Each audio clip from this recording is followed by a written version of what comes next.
and welcome to the Secular Nation Podcast, brought to you by the Atheist Alliance of America. I am your host, Tim Brennan, and with me is the secret ingredient to every recipe for disaster, Michael X. Hello. First, we should probably apologize that there is the building we're recording this in. Somebody's preparing for a wedding upstairs, and they're moving tables around. So it sounds like there are farting airplanes in the background. It's really just a happy marriage going on. Crack a window. Well, as you all know, the big Supreme Court decision came down recently, making gay marriage law of the land. Marriage equality, yay. But we do open, though, with some sad news. The former president of Atheist Alliance America, Chuck Vonderay, passed away recently after a protracted battle with cancer. And Chuck was really supportive of the podcast and was really welcoming and worked with us when we first were starting up, and really sad to see him go. He worked very hard for the organization and did a lot, and so a lot of us are saddened. And the way he dealt with cancer was he did it with humor and directness, and really died in a way that's admirable. Long-term listeners to the Secular Nation podcast may recall my interview with Chuck before the Boston conference. That's where we first got to meet him in person. Yeah. And, again, we had a great time. He worked very hard. He organized everything. But again, on a happy note, getting back to the court decision on gay marriage. Well, I should say that Mike Huckabee, a presidential candidate, wanted to make sure to remind us that the Supreme Court is not the supreme being. And as I think it was P.Z. Myers joked online that, at least the Supreme Court exists. Demonstrably so. They support the system except when, the numbers don't come down in their favor. Our executive director, Amy Monsky, had a wonderful statement on our website about the Supreme Court ruling for marriage equality, and just go to atheistallianceamerica.org and check that out. So, I don't even think it needs to be said that both me and Mike are very staunch supporters of marriage equality. And yeah, I never thought this would happen in my lifetime, and I'm sure most of the people listening to this podcast feel the same way, that it's a thrill to see this happen. Like, I found out about it yesterday, and it's just one of those things where it's like, wow, it happened, and then you think, wow, why didn't this happen a decade ago? Right. Well, I guess the one thing is, even though this has been a really great ruling, there's still work to do, and there's still discrimination to fight. Marriage is a great human right, and that's a great step, but we need to keep going. Yeah, I think that is one of those weird things I'm always kind of wary about in our society. I think a lot of people have this tendency to, misinterpret milestones for finish lines. It's kind of like... Yeah. Because I'm sure, even though I don't think too many people are saying this, literally out loud, but I'm sure there's a lot of mindset of, okay, gay thing, it solves, Right. Well, and, like Obama said he said just because people can't say the N-word in public doesn't mean that racial discrimination is over. Just because marriage equality is the law of the land, that discrimination is over. Yeah, exactly. It was a 5-4 court decision, all right? Yeah, it was damn close. Hardly unanimous, and, there are still, but, there are still more steps to go. I love there was an Onion article that came out, and it was sort of it's like 47,000 civil rights milestones to go. Right. Yeah, exactly. Well, my father is probably going to complain about marrying goats the next time around. So this is... Oh yeah, all right. Have you received your compulsory gay marriage assignment in the mail yet? Well, I think they have to divorce me first. No, it's got to be mandatory. I think though, it just happened on Friday and it's a weekend, so you got to wait a few business days for you to get it. But, bureaucracy runs very slowly. Yeah. So my mandatory gay marriage has not occurred yet. So, give me a call. Anybody interested? But going back to what you were saying earlier, I think we do need to stop and talk about what happened in Charleston a few weeks ago. Yeah, and Charleston is the hometown of, again, our executive director, Amy Monsky. So she has a very personal, Brian Murtaugh, who was the editor of Secular Nation magazine. I think, one of the things I noticed, which came when the story first broke, was on Fox News, where the way they presented it, they're kind of like, I don't know, maybe this is racist, maybe it's not, who knows, but they're like, what this really is, it's an attack on the church, it's an attack on Christians. It's like, they absolutely, had to advance that narrative. It's kind of like, I could totally just, see someone in their earpiece just going, and it's just like, make it about the Christians, talk about the church. Yeah, whatever we do, let's not talk about race in America. They have to advance that narrative, which... Yeah, right, exactly. But there is a fund started by Amy Monsky and Matthew Facciani, who has a piece in the latest Secular Nation magazine to support the families of the victims of the shooting, and they surpassed their goal, but I think it's still open to contribute to this fund. So they've made over $13,000 at this point. So atheists doing the right thing. This happened at a church. I don't think it's at all appropriate to sort of make the atheist points about it. Yeah, really. It's not time to score points for Team Atheism on this. Next up, we will be talking to RyanTCragun about his new book, How to Defeat Religion in 10 Easy Steps. Only 10. At least we hope we will, because this is actually our first time in which we actually recorded the intro segment before the interview. That's right. Barring calamity. So, Ryan, we hope you're healthy at the moment, because we'll be calling you soon. Okay.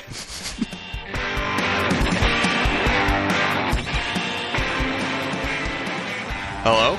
We're here with RyanTCragun, Associate Professor of Sociology at the University of Tampa, author of How to Defeat Religion in 10 Easy Steps, a toolkit for secular activists. Ryan, great to have you on the show. Hello. Thank you so much for having me. The first thing I have to ask is the cover art. It's a picture of a pair of scissors and a string. Is there any meaning behind that? Well, yes and no. So there's a little bit of a story on the cover art. My initial idea, and we just couldn't make it work.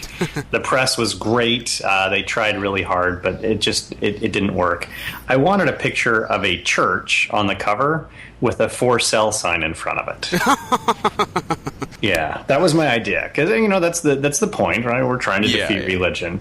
And no matter what they tried, they just couldn't get the for sale sign to work in a fashion that was big enough and clear enough so people could easily recognize what the cover was trying to say.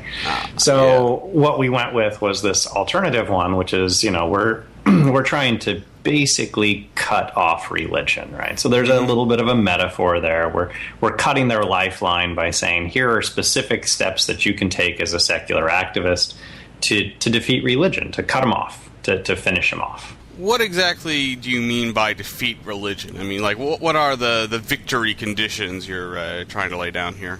Sure, and I do have to specify, and I do this at the very beginning of the book, my primary focus is fundamentalist religion. I don't have much of a bone to pick with Unitarian Universalists or United Church of Christ, right? The liberal religions, I think they're more allies than they are opposition. So I'm primarily focused on fundamentalists. So just to get that out of the way so everybody has that clear.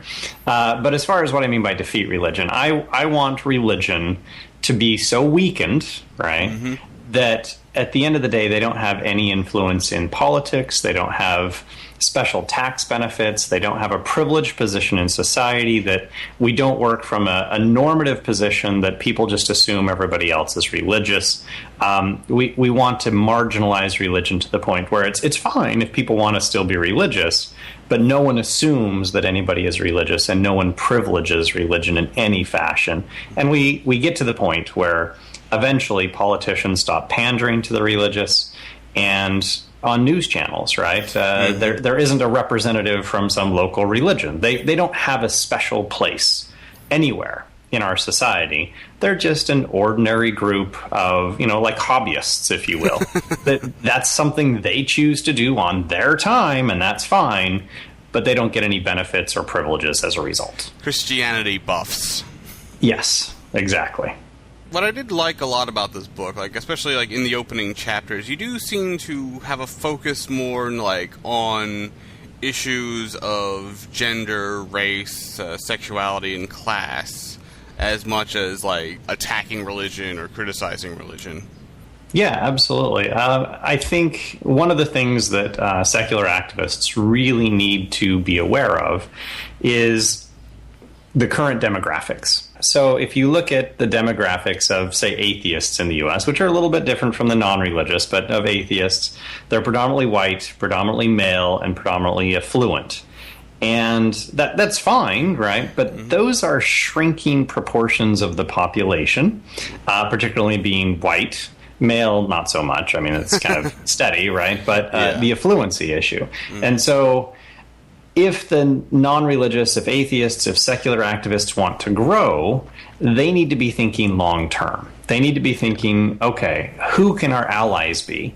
And if you just take a step back and think about it for a minute, religion has done more to harm sexual minorities, gender minorities, and racial minorities than almost any other institution in history. Racial slavery in the U.S. was heavily justified using religion. And we can point that out, right? The current issues over same-sex marriage, which hopefully that's resolved now at this point, though we're still seeing some rumblings about this in different places. The primary motivation for opposing same-sex marriage in the U.S. was religion, right? And that's just marriage. There's a whole, steady bunch of battles to continue to fight over sexual and gender minorities, right? So we're just getting started on there. But again, the primary opposition is religion. So if secular activists want to be smart and forward-thinking, we need to branch out and try and make the secular movement and the secular environment a safe place for gender and sexual and racial minorities, because we are allies. We have something in common. We don't want religion having a strong influence over our society, and neither do they, because they're the ones who suffer most directly from this. So we really do need to reach out and broaden the movement, diversify the movement. We need more leaders who are gender and sexual and racial minorities. We need people who are actually, we need to diversify the movement right now. Because right now, I've been to a number of the secular conferences. They are predominantly white, male, affluent conferences, right? We need more diversity. Yeah. Yeah, I mean, that's certainly something I've noticed as a straight, white, cisgender, middle-class male in this movement, is that, personally, I kind of, when I think of religion in this country, I have the least at stake. The religious right is not trying to curtail my reproductive freedoms, Nope. Christians are not preventing me from marrying the person I love. Well, except for Aubrey Plaza's bodyguard, but he's more of a Christmas Easter sort of thing guy. There you go, yeah. Yeah, no, you're exactly right. I'm in the same boat, right? I do identify as genderqueer, but that's mostly because I want to ally with them, right, and get people thinking. But as far as how I manifest my gender on a daily basis, it's masculine. I'm in a heterosexual relationship. I'm married. I've got a child. In every way, what religion is doing is privileging me as well when it comes to gender, sexual, and racial minorities. But I have plenty of friends who are gender, sexual and racial minorities who are suffering as a consequence. And as a result, I can see it on a daily basis. I see how it plays out. We need to fight that battle. And if we do, they become our allies. And the great thing about that is we know, as far as numbers go, the gay and lesbian population in the U.S. is anywhere from 5 to 10% of the population, right? It might be a little bit smaller than that, but it's probably somewhere in that range. That's a huge segment of the population. That would be great to have them as allies to work to kind of weaken and defeat religion in the U.S. And that's just the sexual minorities, right? Not including transgender individuals and then racial minorities. I just read an article today that Hispanics are now the largest racial ethnic group in California. And they're going to continue to grow. And that's great. We need them to be allies, right? So we got to reach out. Yeah, another thing you get into with this is also economics, too, and about focusing on what you call this life security. Yeah. So we've got really, I think, compelling evidence, and some might say, well, that's a different country or a different set of countries, but we've got compelling evidence that when people have financial and economic security in this life, they become much less interested in existential security for the next life. And what I mean by that, if we look at most of Western Europe and other developed countries around the world, like Australia or New Zealand or Japan, they provide a very extensive social safety net. Meaning, if people lose their jobs, they're not going to lose their health insurance. They're going to still be able to eat. They're going to have a place to live. And in many of those countries, they still get vacations, right? Now, I'm not necessarily saying we go that far, but they have all sorts of benefits built into place to basically ensure that people will have a minimum quality of life regardless of their job situation. And in the U.S., we don't really do that, right? Yeah, okay, we have unemployment benefits for a while after you lose your job, depending on how you lose your job. We may have food stamps, right, and Section 8 housing. So we've got a couple of things, but that's really not a guarantee that you're going to get those.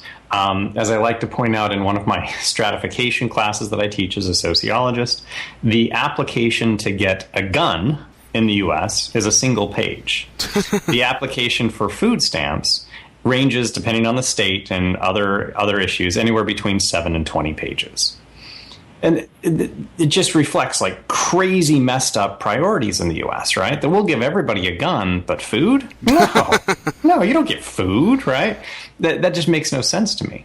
And if we look at all these other countries, there's some really good research that backs this up. One of the best predictors of declining religiosity or lower levels of religiosity is just having a strong social safety net.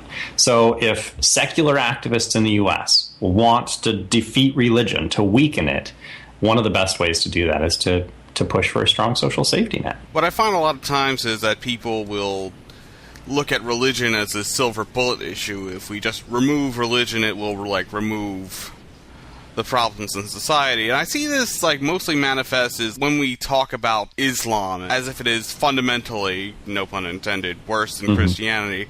Or mostly I see it's more a product of the conditions these people are living in. Again, they don't have a social safety net. They're living in, very oppressive regimes. Hanging on to their religion is kind of their only way to cope. Yeah. So you can see, religion in many senses works as a compensatory mechanism.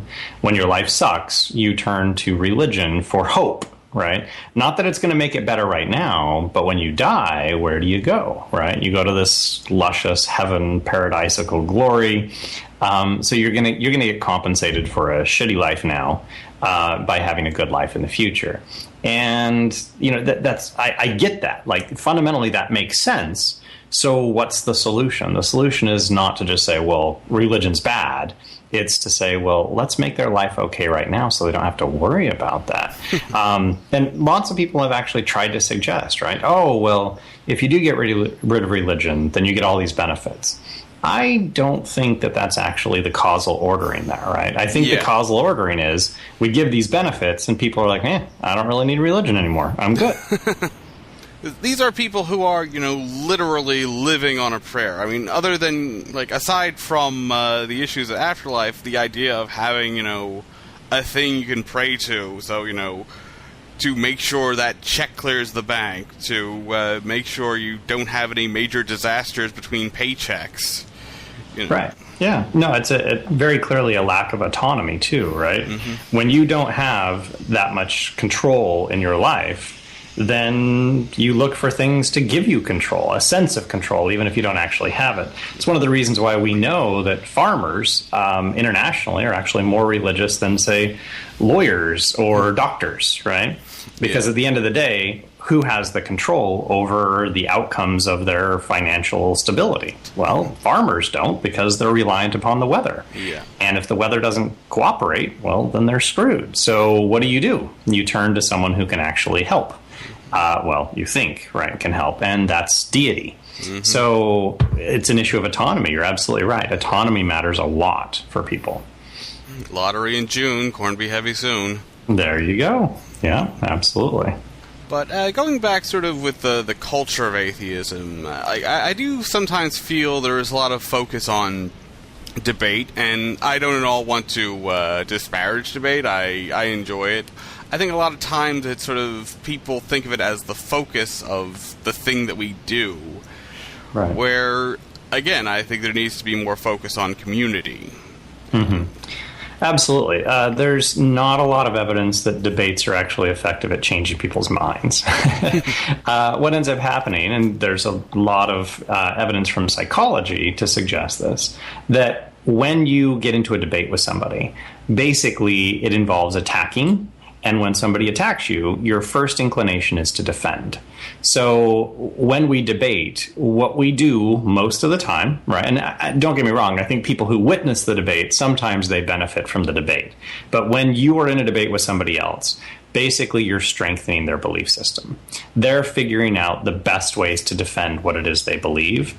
And that's not a very effective way to win converts, right? Mm-hmm. So debating, unfortunately, is just not the best approach if the goal is to get people to see what it is we want, right? And to try and provide a better world for everybody. Granted, that implies, right, that we have some ideas for making the world a better place.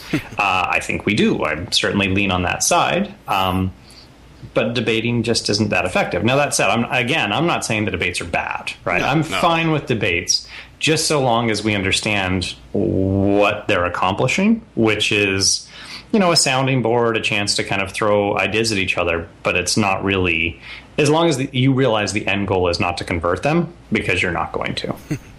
Yeah, I always kind of think of it like a sport. I both like to participate in and spectate. Right.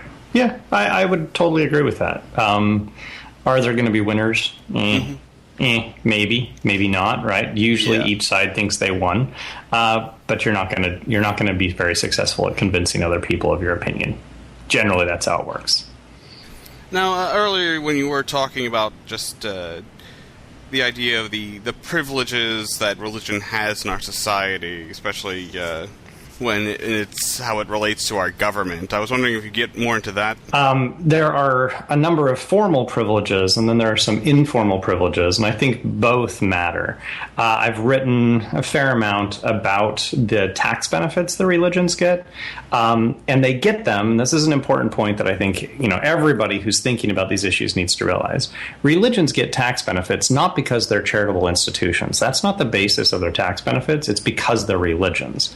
So religion in and of itself has a privileged place in our tax policy in the United States and actually in many other countries around the world. So what kind of tax benefits do they get? They pay no income taxes, and those who donate to religions get to write that out of their taxable income. So it's a deduction that they get to write out. They pay no property taxes. They pay no unemployment taxes. They pay no sales taxes. They pay no capital gains taxes. And then there are all sorts of issues involving businesses that they can own. So if it's related business income, meaning they own a bookstore that sells religious books, they can write off all of that. That's not taxable income. If it's unrelated, so businesses, of course, religions can own businesses that are not related to what they do as a religion, that is taxable. But those corporations, those entities that they own, they can donate all of their profits right back to the religion and then get a major tax write-off as a result. So they're just dozens and dozens of tax benefits, not to mention the parsonage exemption for religious clergy. So they can actually take all of their living expenses for their home, whether it's a home, apartment, whatever it is, if they retile the pool, all of that is deductible from their taxable income, right?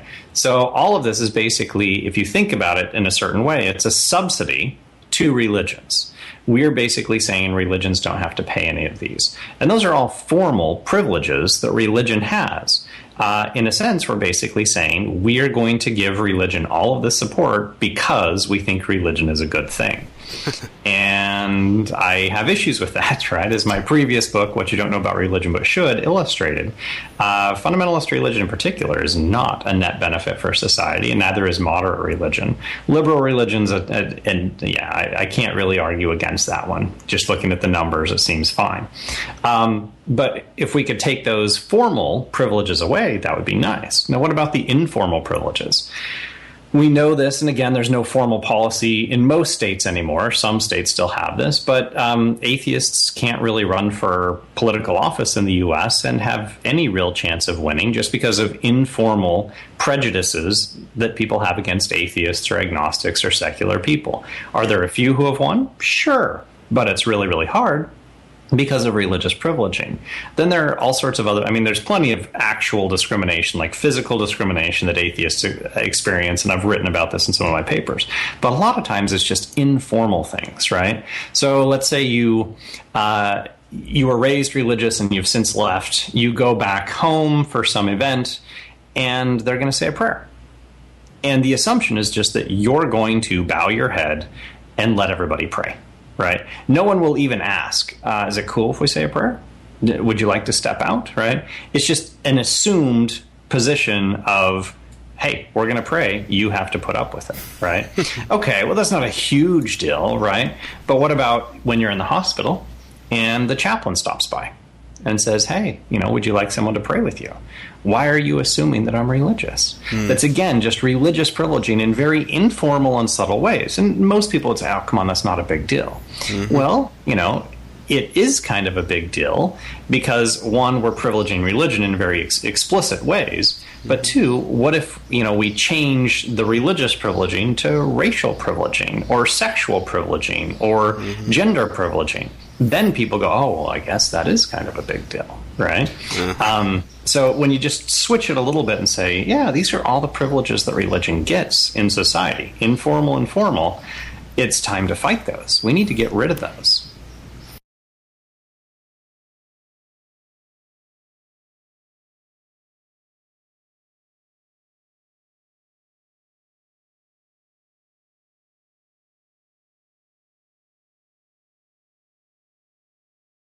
Yeah, I think another thing, like, in the kind of court of public opinion, there's always that thing of a person who, like, makes some sort of PR disaster who then later comes out as like, all right, I've come to Jesus and he's forgiven me. And that's kind of, or I think just in general, I think people have a tendency to, like, use their religion as sort of like a shorthand for I'm a good person. Absolutely. We certainly see that with politicians in the U.S. The immediate one that you gave, right, when Bill Clinton had his run-in with Monica Lewinsky and it became public, one of the first things he did is called in his spiritual and religious advisors, right? And for some reason that's like, don't get me wrong, I don't care what Bill Clinton does with consenting adults, right? Do whatever you want. But the fact that you can excuse that or gain public favor by turning to religion and saying, look, I'm repentant, right? Well, I don't believe in sin. I reject the idea of sin. So I don't give a shit if you're repentant, right? One, I don't think it was a big deal in the first place. But to assume that that's the way to gain favor in society is to pander to religion. It just drives me bonkers, right? Why should we allow that? No, that's just not acceptable. No, that's not the way it works. Yeah. That actually does bring me to, like, one of my own personal pet peeves within, like, atheist rhetoric is when people talk about, atheists being more Christian than Christians. And I'm just kind of like, why are we letting Christians have the monopoly on goodness? Absolutely. No, in fact, in my previous book, What You Don't Know About Religion But Should, I talked about this at length, that there have been a number of attempts to try and show that religious people are more pro-social, that's the technical term that we use in the social sciences, than are atheists or non-religious people. And that's absolutely true when you use religious criteria for being pro-social, right? So are atheists more likely to drink alcohol? Yes, they are. But do they also not think that it's an unethical or sinful behavior? Absolutely. You don't think it's a problem. Like, well, why would you care, right? Are atheists more likely to swear? Yes, they are. But we also see those words as just fucking words. It doesn't bother us, right? Yeah. So, but when you use those criteria, right, the criteria set up by religious people, then suddenly, they don't look as pro-social. But when you flip that on its head and use, say, secular criteria for moral or ethical behavior, atheists are actually more likely to recycle. and they think that's valuable, right? So religious people are less likely to do it. Atheists are more likely to engage in different forms of volunteering and political activism. We also know that to be the case, right? But again, religious people don't seem to value that much or see that as a moral obligation. So if you use those different criteria, then sure, you can make whatever argument you want. When you actually look at maybe more objective criteria, like cheating on a test, right? I think both sides would agree, okay, that's probably wrong. There's actually no difference between atheists and religious people, right? Or non-religious people and religious people in terms of cheating on a test. When you actually look at that, they're about equally likely. And what that tells me as kind of, and not entirely objective observer, right? But someone who looks at the numbers and likes to go with the numbers, is being religious doesn't make you any moral and any more moral than being non-religious, right?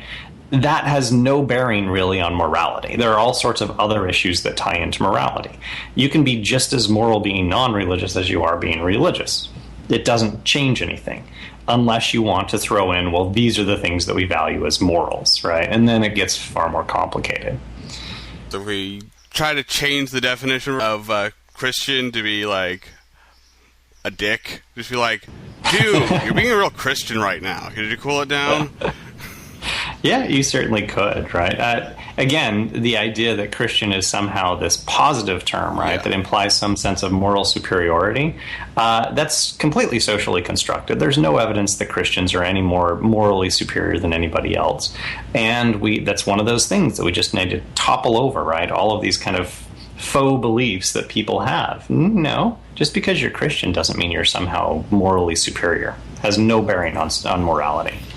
But that is actually one of the things I think you go into quite a bit in your book, is just about, you know, the things we can do to, like, change society and culture. And really, like, how do we get together and do that?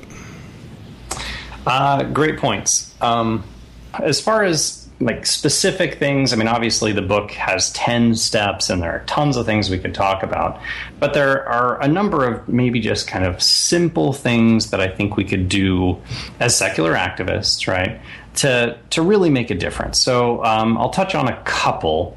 One that I'm trying to get secular activists to think a little bit differently about how they go about these things.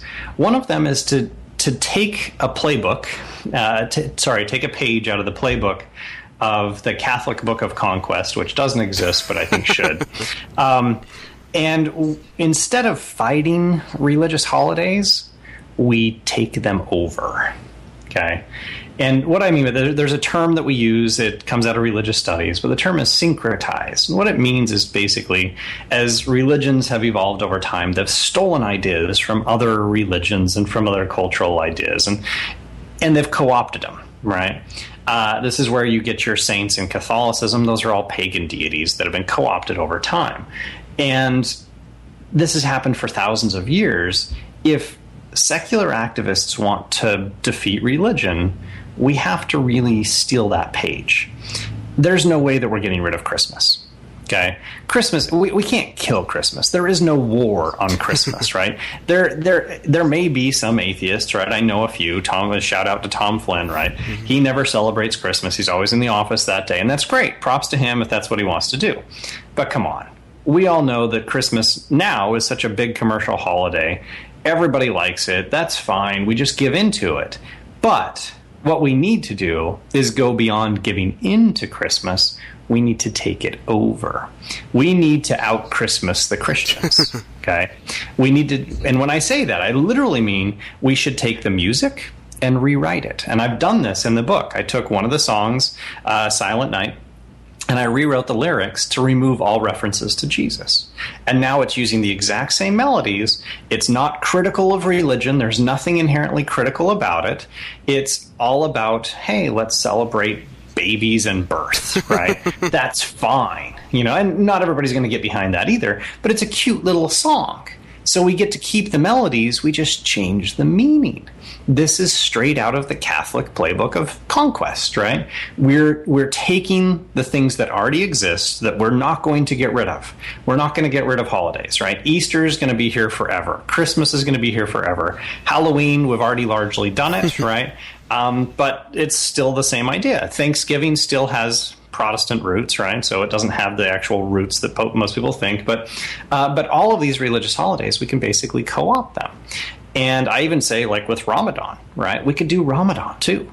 Ramadan, I think, would be particularly cool because it's a roaming holiday, right? So just like randomly every year, suddenly there's a holiday where we all get to have a big feast. Yeah. That's cool, right? Like, why not? Why can't we have a roaming holiday because it's based on a lunar calendar? I'm fine with that. But we really do have to take those over. And that means, right, and I don't know if David Silverman listens to the podcast. If so, that'd be great. But next time Fox News wants him in there just before Christmas to talk about the war on Christmas, I would love it if David Silverman showed up in a Santa suit. It would be awesome, right? And he's got a big bag, and he hands out presents and candy canes to everybody on the set and wishes them all a Merry Christmas. Not even Happy Holidays, just totally goes all in, saying, actually, Christmas is our holiday now. We took it. Dave, you're listening, Christmas. Get on that now. Exactly, right? We want that. So we want to see people, everybody. We want everybody to see atheists and agnostics and secular humanists and free thinkers. We want them to see them celebrating Christmas better than they celebrate Christmas, and in more positive ways. I give very specific suggestions in the book, right? So one of these, for instance, on Christmas, wouldn't it be awesome if our local atheist groups around the U.S. On Christmas Eve, they got together not for mass, but for a mass action. And what they do is they go out and they deliver food and presents to underprivileged people throughout the U.S. That would be an amazing way to celebrate Christmas. Awesome. Because what are we doing? We're taking the meaning of Christmas and we're saying, you know what Christmas should be about? It should be about helping people who are less fortunate than you. And we're doing it collectively as a body because this is the stuff that we care about. That would be a really powerful message for Christmas. And who's going to argue with that? Who's going to be like, I would love to see someone from Fox News, one of those horrible pundits, be like, those damn atheists, they're so evil, they're delivering Christmas presents. Like, how can you fault them for that? They'll find a way. Bill O'Reilly will find a way. I'm sure he would, right? But at the same time, what are we doing? We're doing something that's personally meaningful for us. We're helping the world be a better place, and we're co-opting Christmas. We can even take that term, right? So there's not a midnight mass. There's a midnight mass action. We take it over. It's ours. And we do that with every aspect of all of the holidays. We're going to win it. Because that is something I like in this book, is that each chapter you do end it with like a list of potential activities, both on an individual and a national level. And that's the idea. This is very much meant to be like, and certainly those are not the only things you can do with the ideas in here, but I'm trying to say there are specific actionable things that everybody who wants to be a secular activist can be doing. Everybody can do something. So I give at 3 different levels. Specific things that individuals can do, that local secular groups can do, and that the national groups could do as well. And if we, and I'm not saying those are going to do everything, right? That's not the end-all, be-all, the solution for all the world's problems. I'm saying if you want to do something, yeah, it's awesome to get together with your local secular group and chat and debate things and talk about, specific philosophical principles. That's totally cool. Like, I get that. I like doing that myself. But some people want to go out and change the world. And this book is meant to be like, here's a playbook. Like, seriously, go do it, and you will start to change the world. That's the idea. Oh, in fact, can I give a specific example? Please. Sure. So one of the local secular groups invited me to come down and present this. This was down in Sarasota. God, like 6 months ago, right? It was before the book was actually released. They invited me, and it was, the book was almost out. So I was like, yeah, sure, I'll talk about it. And so we were talking about some of the things that they could specifically do. And I raised one issue. I was like, well, what about buying alcohol on Sundays in this county, right? And they're like, yeah, you can't. You can't buy it before noon. And so we talked about it for a minute. I'm like, that's just a really stupid business policy for your county to have. And it was instituted, decades ago when it was all religion based, right? Because if you think about it, here in Florida, lots of people have boats and they're going to go out boating or go out to the beach on Sunday, right? And you're usually going to go Sunday morning. But if you can't buy your alcohol before noon, then what are you going to do, right? Okay, maybe you planned ahead, right? And that's fine. But a lot of people, they end up making a special trip out of the county to a different county where you can buy it ahead of time, or buy it before noon, to buy their alcohol, and then they go out on their boat. And I was like, that's just stupid. Basically, those stores are losing tax revenue on Sunday morning, and the county is, right? They're losing revenue. The county's losing tax revenue on Sunday morning because of this archaic policy that privileges religion. So here's what happens. I convinced them. I'm like, you guys need to do something about this. Somebody in that audience happened to know a city council or a county representative that they knew him, personally. So they called the day after my presentation, and within a week, they had changed the policy. Oh, wow. Blue laws were gone. Wow. Right? And it didn't take much. It really just took somebody going, hey, this is an archaic policy that privileges religion, and it's stupid. You're losing tax revenue, and corporations are losing revenue. Let's change this. And it took them all of 2 minutes, right, of anybody opposed to this? Nope. Everybody on city council was fine with it. And they changed the law. Yeah, I mean, I think there's so much that's on the books that just kind of it's just going to stay there until someone actually says, hey, let's not have this anymore. Yeah, exactly. And we have to think about it that way.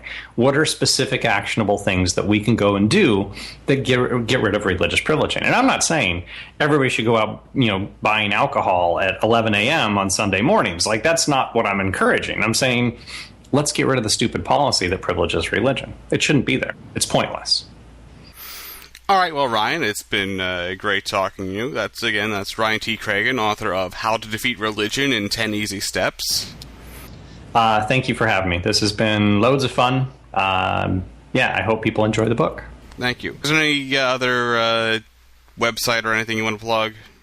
So I do have my professional website, RyanTCragun.com, where people can go and they can find the table of contents for the book and some stuff on my previous books and all of my published articles. So all my research articles that I get published, I post them all up on my website. So people can read all of that if they're into reading the academic stuff that I write, which is not quite as exciting. It's a little bit drier. I try to write a little bit more fun in my books. But it's all up there, so people can certainly check that out if they're interested. All right. Well, thank you very much. It's been an absolute pleasure. Thank you.